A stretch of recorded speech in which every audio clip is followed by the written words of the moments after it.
Bien, en tout cas, et l'homme s'est aimé de Dieu. Merci beaucoup à Monsieur Mola pour le message. C'est sûr que et l'homme s'est aimé de Dieu. Il m'aime et il nous aime.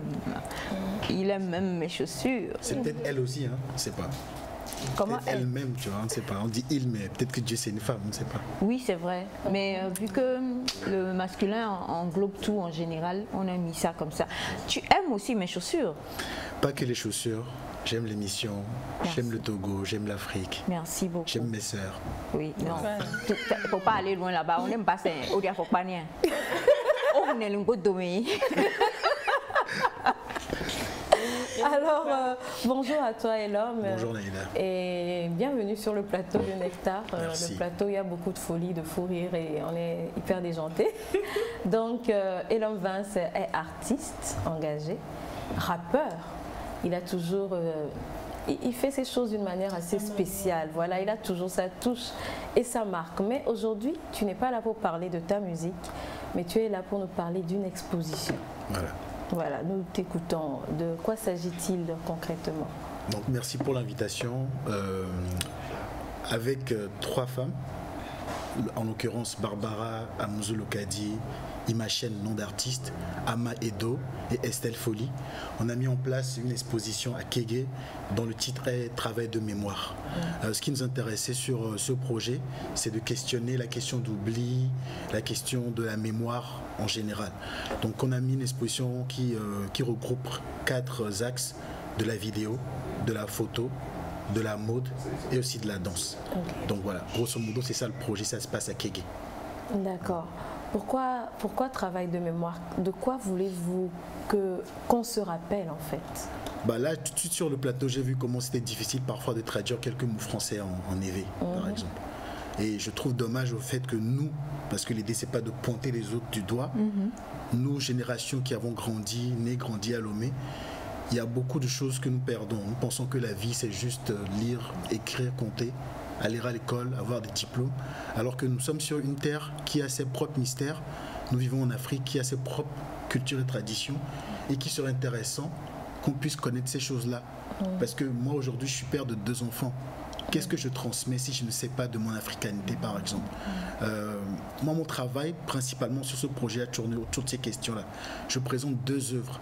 Une œuvre s'appelle La mémoire du sang et l'autre œuvre c'est Da. Da avec D-A-A. Da qu'on peut définir comme mère, Da qu'on peut définir comme grande sœur. Et dans mon expo photo qui s'appelle Da, j'ai voulu rendre hommage à mes mères.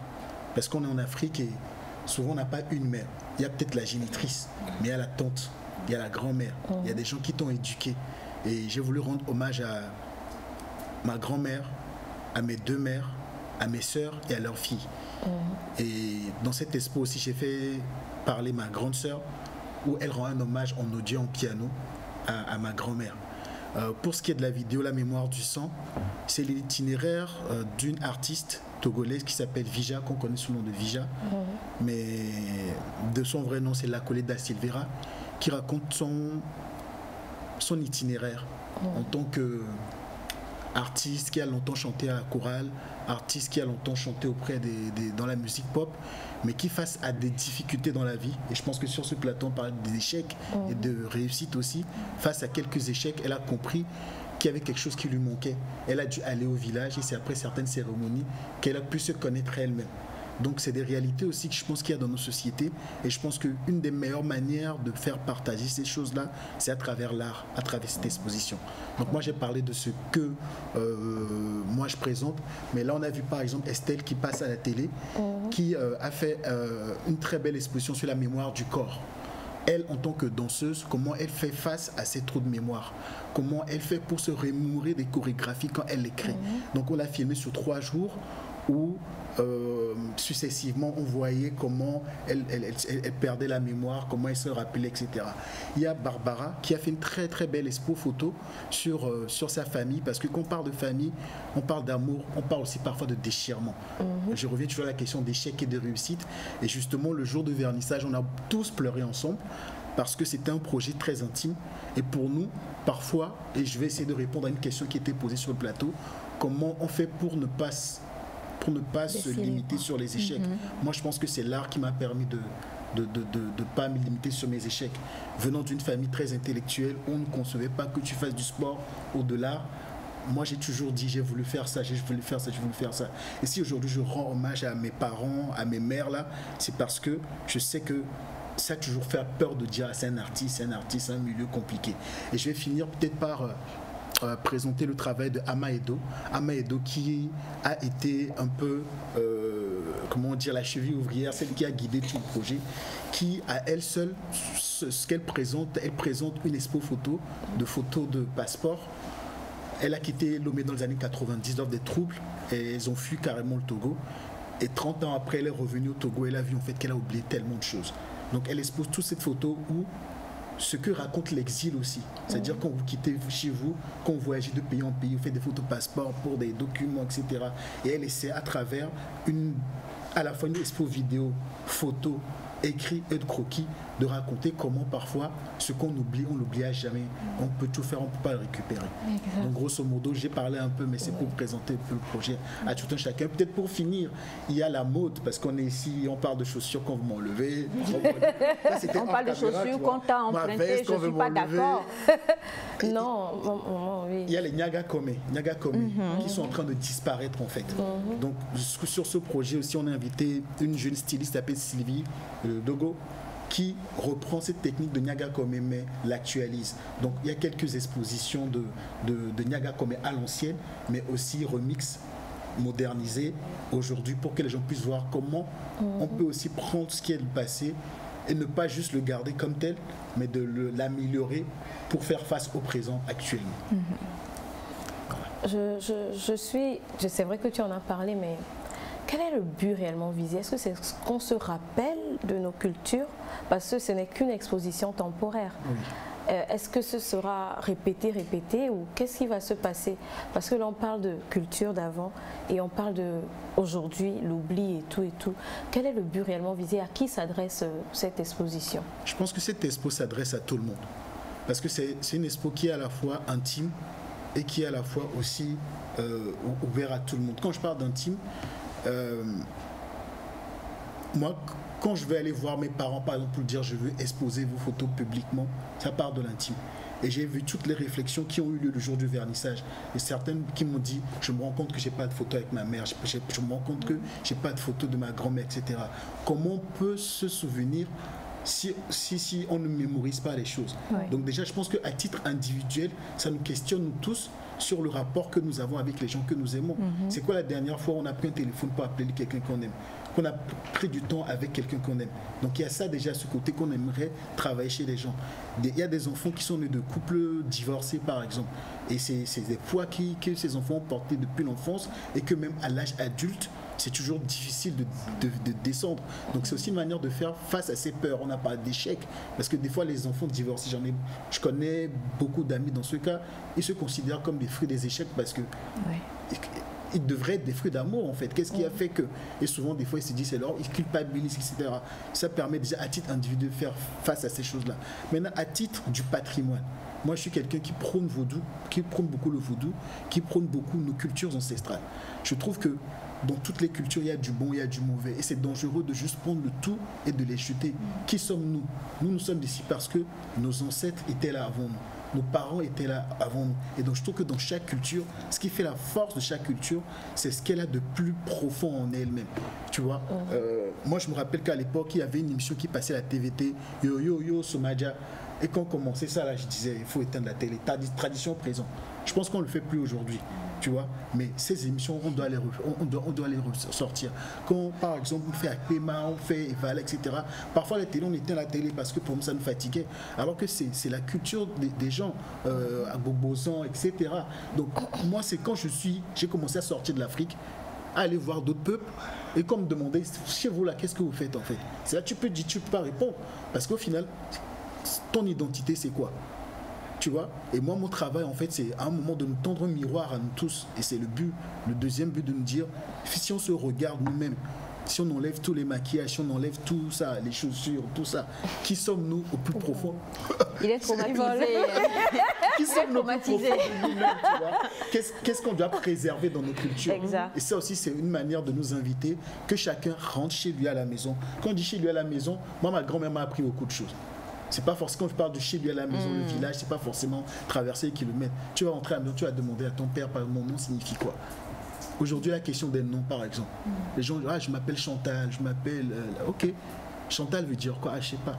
Mais quand on dit, c'est que ton nom est l'homme, on peut le défier. Là, on a parlé de Vince, par exemple. Vince.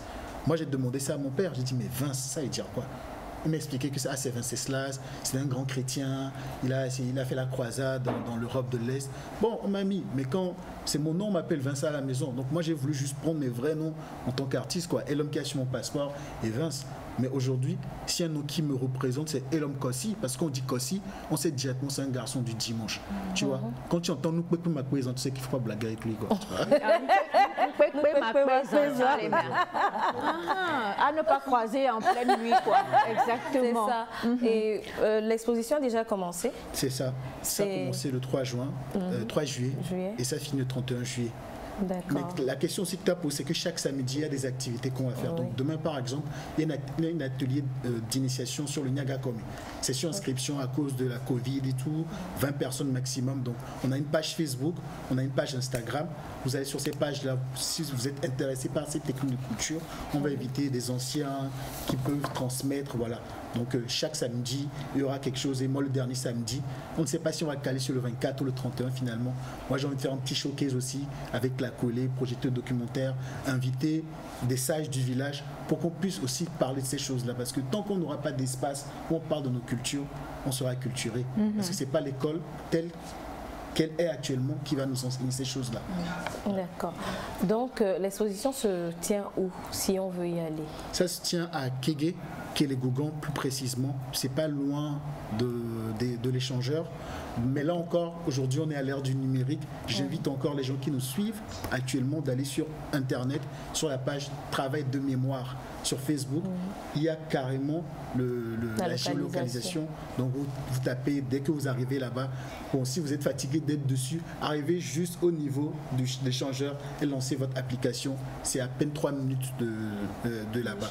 Donc, on a loué aussi une maison pour faire cette expo, parce que pour nous aussi, ce qui nous intéressait, c'est aussi de sortir des sentiers battus.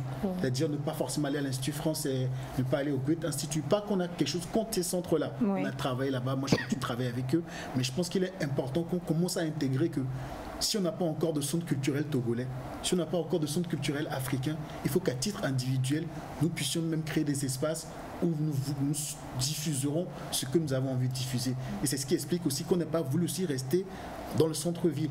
Parce que tout le temps, on fait les choses toujours au centre-ville. Mais les autres qui sont à Goué, à Kégué, l'idée, c'est de décentraliser l'art aussi. Donc voilà, c'est chaque jour de lundi à samedi, à partir de 11h, ça finit à 19h. Donc voilà, si vous voulez passer, venir en famille, c'est une expo qui est faite pour tout le monde. Est-ce qu'il y a un numéro disponible si quelqu'un voudrait appeler? Ah, peut-être qu'il y a un numéro, mais je ne l'ai pas en tête. Donc, voilà, c'est ça le travail de mémoire. Voilà. Il n'a pas fait son travail de mémoire sur le numéro. Et c'est ça qui est intéressant. Il y a un numéro à l'époque. Numéro en tout temps, l'état mieux. Oh. Quoi? Numéro en tout temps. Ok. Donc, non, j'ai un numéro ici que je pourrais donner pour un contact presse. Oui, un contact presse sur l'événement. C'est le 70 25 01 32. 70 25 01 32. Et comme Elom l'a dit, vous allez sur Facebook ou Instagram, les pages Travail de mémoire, pour déjà voir ce qui est fait et avoir la géolocalisation pour vous rendre à l'exposition. Merci beaucoup ma chère Naïda, et merci beaucoup Elom Vance. Et on le rappelle, bon, pour les questions, les gens demandent si c'est gratuit. Ouais, c'est gratuit. C'est gratuit. Et si les gens qui veulent ma chaussure rouge, ils peuvent arriver là-bas, dites leur taille à l'avance, on peut venir trouver leur taille. Bien visé. Vous pouvez nous faire ma présent. Vous regardez le tout on a fait émission. Ma belle on va émission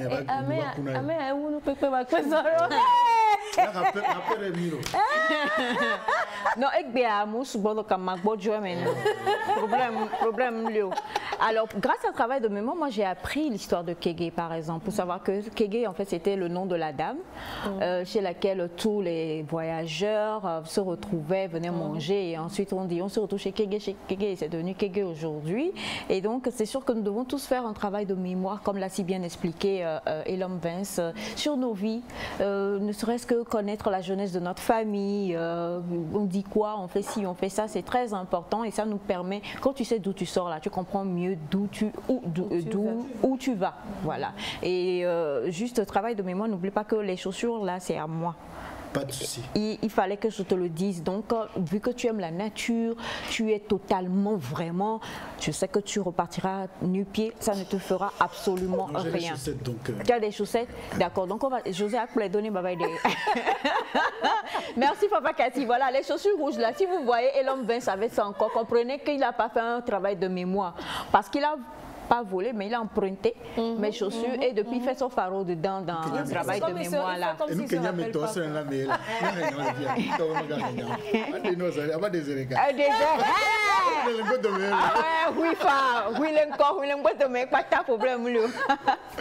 Travail de mémoire, alors c'est jusqu'au 31 juillet et c'est de 11h à 19h et numéro, vous pouvez appeler sur le 70 25 01 32 ou alors vous allez sur la page Facebook de l'événement, c'est travail de mémoire et puis voilà, vous allez retrouver toutes les autres informations dessus. Et voilà. Cette fois-ci, nous allons, après le jingle, retrouver nos amis de Compass CEDAB. Envie de poursuivre vos études en France, mais vous manquez de financement? Vous venez d'avoir votre admission, mais le logement vous fait défaut? CEDAB Compass vous facilite les démarches. CEDAB Compass vous offre des logements en une semaine avec ou sans garant. CEDAB Compass, c'est votre virement mensuel à 0 francs dans le processus d'obtention de votre visa études. CEDAB Compass, en partenariat avec la Banque Populaire et Studéa, résout vos énigmes de caution bancaire et votre logement étudiant. CEDAB Compass est aussi une structure éducative spécialisée dans l'accompagnement et l'orientation des apprenants sur tous les plans scolaires, universitaires et même professionnels. Vous désirez connaître le profil de votre enfant pour pouvoir l'orienter et planifier son immersion professionnelle? CEDAB Compass est le partenaire qu'il vous faut. Croire en CEDAB Compass, c'est croire en un partenaire solide et fiable.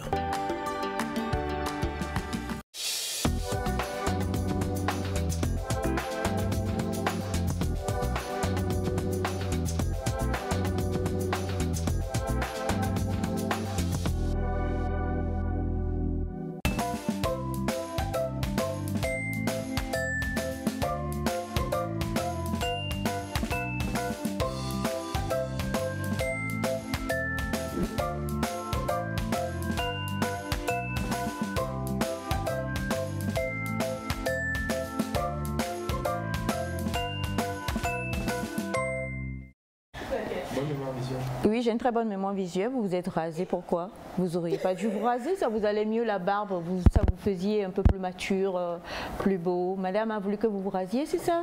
C'est un long débat. C'est un long débat? Quoi, vous reprenez le chemin de l'école? Vous allez participer à CEDAB pour aller étudier en France? C'est pour ça que vous êtes rasé? Bon, je me tais pour le moment. Travail de mémoire. Il fait travail de mémoire. Il a voulu retrouver la sensation de sa peau de jeunesse. Bonjour. Bonjour. Comment est-ce que vous allez? Excellemment comme toujours. Ah, c'est Benigno. Beningo. Beningo, Bolingo, Beningo, Cyril d'Almeida. Cédric d'Almeida. Bon, j'arrête de vous charrier, je redeviens sérieuse. Voilà. Alors, nous sommes sur ce plateau toujours avec monsieur Cédric d'Almeida, le promoteur de la structure éducative CEDAB Compass, et monsieur Ablaye Bacha Ablaye, un parent qui a fait recours au service de la structure CEDAB Compass, qui va ce matin témoigner des services de la structure. Monsieur Cédric, bonjour. Bonjour madame. Je vous laisse dire bonjour aux téléspectateurs. Bonjour à tous. Aïe. Bonjour à tous, chers téléspectateurs. C'est tout à fait vrai que la dernière fois, nous avons parlé de la caution bancaire et du logement. Mais pour voyager, il faut connaître son profil. C'est le profil qui permet de savoir l'université, quelles études faire, quel métier faire et l'université choisir. Raison pour laquelle nous entrons dans la continuité de ce que nous avons présenté la dernière fois. Alors, ce matin, on va parler de profil de l'apprenant. Tout à fait. Donc, à CEDAP Compass, vous aidez les parents à détecter le profil de l'apprenant. Tout à fait. Pour commencer, d'abord, qu'est-ce que c'est qu'un profil et le profil d'un apprenant? Quand on le dit profil, c'est quoi concrètement? D'accord. Tout d'abord, le profil va nous permettre de savoir l'orientation à donner à l'enfant. Nous savons que dans le passé, ou pour beaucoup d'autres structures, beaucoup se basent souvent les parents ou les directeurs d'école, les fondateurs d'école, les professeurs, sur les notes, les résultats scolaires de l'enfant pour pouvoir définir son orientation. Ce qui aujourd'hui est vraiment obsolète pour ceux qui se basent uniquement sur les notes. Raison pour laquelle nous avons parlé du profil. Le profil va tenir compte de la personnalité de l'enfant, de quelle famille il vient, qu'est-ce que l'enfant aime faire, parce qu'une personne avant, c'est une personnalité. La personnalité, les capacités intrinsèques de l'enfant. Il y a des enfants, sans pour autant avoir été à l'école, savent tresser, savent faire de la mécanique, tout naturellement. D'une part, nous allons voir également les aptitudes de l'enfant et l'environnement social dans lequel vit l'enfant. De quelle famille il vient, du cadre familial, une famille en couple, une famille divorcée, une famille séparée. Tout cela va influencer sur la personnalité de l'enfant qu'on va définir par le profil pour savoir le métier choisir pour l'enfant. Alors, pourquoi c'est important pour un parent de connaître le profil de l'enfant? C'est important de connaître le profil de l'enfant. Pourquoi? Cela permet de savoir la direction à donner à l'enfant. On va au-delà de la note scolaire. Quand on connaît le profil de son enfant, on connaît les talents cachés de l'enfant et le potentiel que l'enfant dispose pour pouvoir se projeter vers l'avenir. Alors, comment est-ce que vous intervenez? Vous travaillez avec les parents ou vous travaillez avec les enfants? Nous travaillons avec les deux, et les parents et les enfants. Les enfants interviennent et n'oublions pas que les enfants viennent d'une famille. Donc les parents doivent également accompagner pour permettre à l'enfant d'être autonome et responsable. Et il faut dire également que ce sont les parents qui soutiennent matériellement, financièrement et psychologiquement les enfants. Alors, je donne un exemple pour qu'on puisse mieux comprendre. J'ai un enfant qui est en classe de 3e, qui a réussi.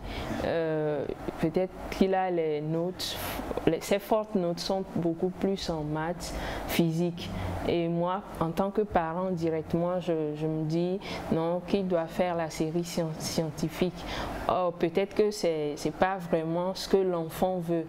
Et en ce moment, comment est-ce que vous intervenez? À quel niveau vous intervenez? Et vos interventions, quels résultats on aura à la fin? C'est une très bonne question. Vous voyez, là, l'enfant est bon en maths et physique et matière scientifique. Tout naturellement, beaucoup de parents vont dire l'enfant va faire la série scientifique et à partir de la série scientifique, il verra le métier à faire. Mais il est bon en maths et physique aujourd'hui, cela ne veut pas dire qu'il sera bon en maths et physique tout le temps.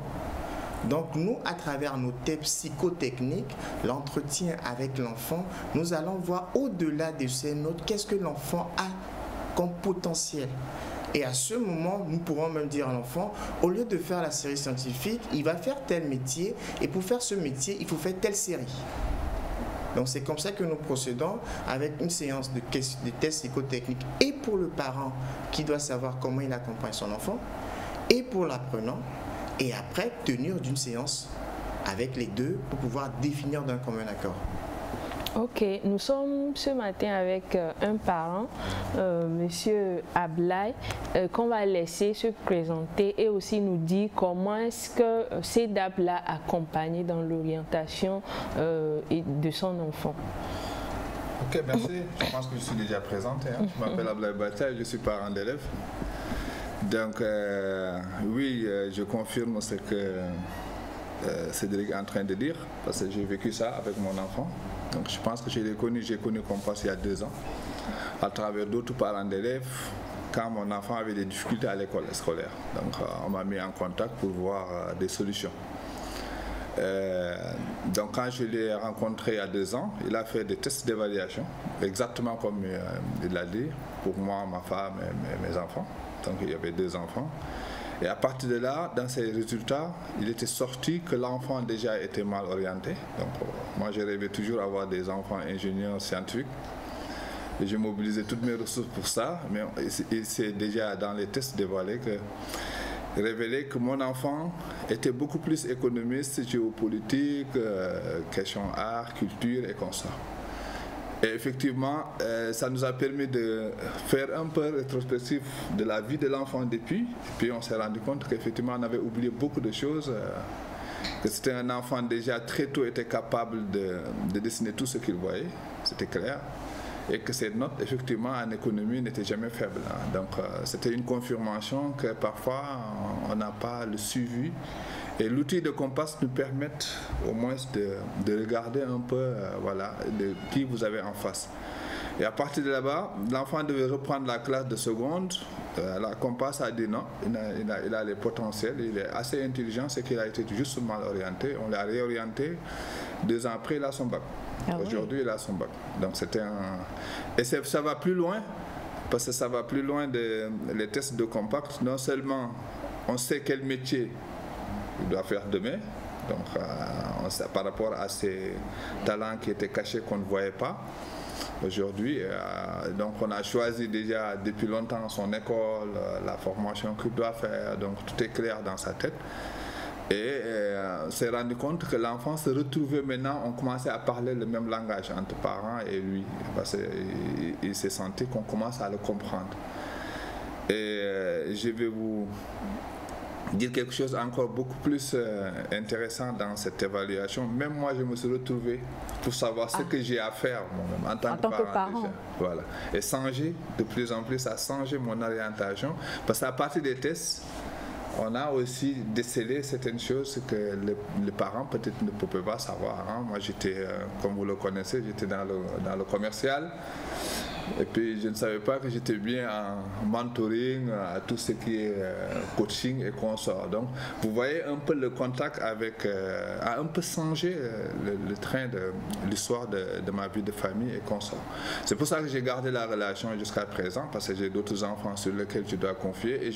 Et tous mes amis jusqu'au Sénégal ou un peu partout en Côte d'Ivoire, je demande aux gens de le contacter. Et personne aujourd'hui ne m'a dit, je regrette d'avoir vraiment le contact. Et donc ça éclaire. Donc c'est des outils, comme il le dit, c'est pas des outils exclusivement pédagogiques comme on le pense en milieu enseignant, parce que les enseignants, c'est sur les notes. Et effectivement, on s'est rendu compte que la note ne dit pas très souvent pas grand chose chez l'enfant. Donc il faut beaucoup d'autres outils. Bon, il est expert dedans, il fait de l'ingénierie dedans, donc c'est son domaine. Et c'est pour ça que j'inviterai à tout le monde à confier, en tout cas à s'adresser à Compass.